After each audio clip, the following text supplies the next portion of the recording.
అక్టోబర్లో 4.25 లక్షల మందికి రుణమాఫీ.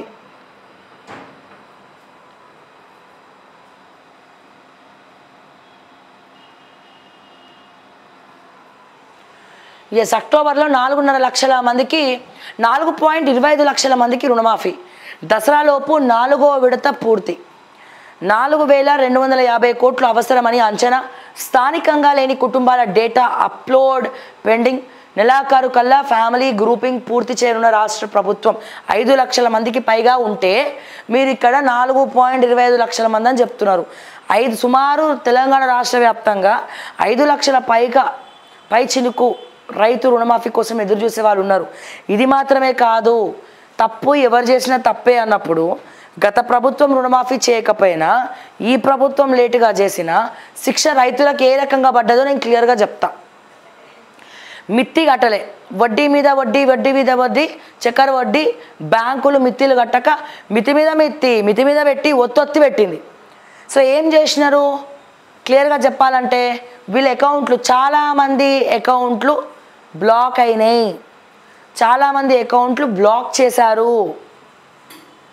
మళ్ళా చెప్తున్నా, చాలామంది అకౌంట్లు, రైతుల అకౌంట్లు బ్లాక్ చేసినారు. బ్లాక్ చేస్తే ఏమవుతుంది శ్రావ్య? మళ్ళా రెన్యువల్ కాదు, కొత్త లోన్ వాళ్ళకి అనర్హులు అవుతారు, కొత్త లోన్ ఇవ్వరు. సో చాలామంది ఎటుగాని పరిస్థితిలో ఉండిపోయినారు.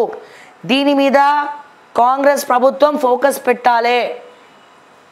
అగ్రికల్చర్ మంత్రి ఎక్కడున్నాడో మరి ఆయనకు ఫోకస్ పెట్టాలి. ఏవేవైతే మిత్తిలు కట్టలేదని చెప్పి బ్యాంకులు బ్లాక్మెయిల్ చేసి వీళ్ళని అకౌంట్లు బ్లాక్ చేసిందో బ్యాంక్ వాళ్ళకి మీరు సిఫార్సు ఇవ్వండి. తప్పు మాదే, మా వల్ల ఎందుకు రైతుల అకౌంట్లు బ్లాక్ చేయాలి? మేము ముందే రుణమాఫీ చేసి ఉంటే వీళ్ళకి ఇంట్రెస్ట్ పెరిగేది కాదు. సో తద్వారా అకౌంట్లు బ్లాక్ చేయడం బ్యాంకుల తప్పు. సో ప్రతిదీ మేము క్లియర్ చేస్తామని, నీకు నిజంగా రైతుల మీద చిత్తశుద్ధే ఉంటే, ప్రేమే ఉంటే బ్లాక్ అయినటువంటి అకౌంట్లను బ్యాంకులను అన్బ్లాక్ చేయమని చెప్పండి. ఎవరెవరికైతే కొత్త లోన్లు రావాలో కొత్త లోన్లు రాకుండా పోతాయి. అకౌంట్ నీకు నిజంగా రైతుల మీద ప్రేమ ఉంటే రేవంత్ రెడ్డి గారు, అకౌంట్లు ఎవరెవరైతే బ్యాంకులు బ్లాక్ చేసినాయో రైతులవి మళ్ళా అన్బ్లాక్ చేయమని చెప్పండి అని చెప్పి నేను మరొక్కసారి ఈ సందర్భంగా రేవంత్ రెడ్డి గారి దృష్టికి ఈ విషయాన్ని తీసుకొస్తున్నా. బ్లాక్ అయిన అకౌంట్లు అన్బ్లాక్ చేయించండి.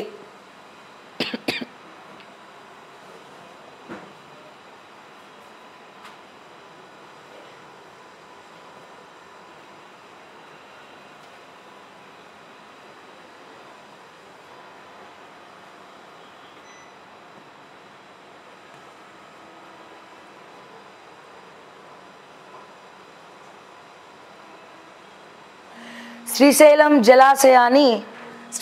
జలాశయాన్ని ఖాళీ చేసేస్తున్నారు. ఇన్ఫ్లా అంతంత మాత్రమే. పోటాపోటీగా తెలంగాణ ఏపీ జల విద్యుత్ ఉత్పత్తి 3 వారాల్లో 52.61 టీఎంసీల తరుగుదల. సో ఇక్కడ రేవంత్ కుటుంబం దోపిడీ, కాంగ్రెస్ పార్టీకి ఓటు వేయలేదనే కక్షతో పేదల ఇండ్ల కూల్చివేత.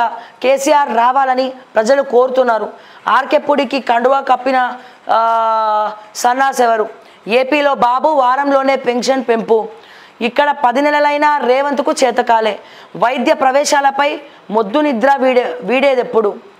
రాష్ట్ర సర్కారుపై కేటీఆర్ ధ్వజం. రేవంత్ కుటుంబం దోపిడీ అనేది అయితే ఖచ్చితంగా జరుగుతుంది.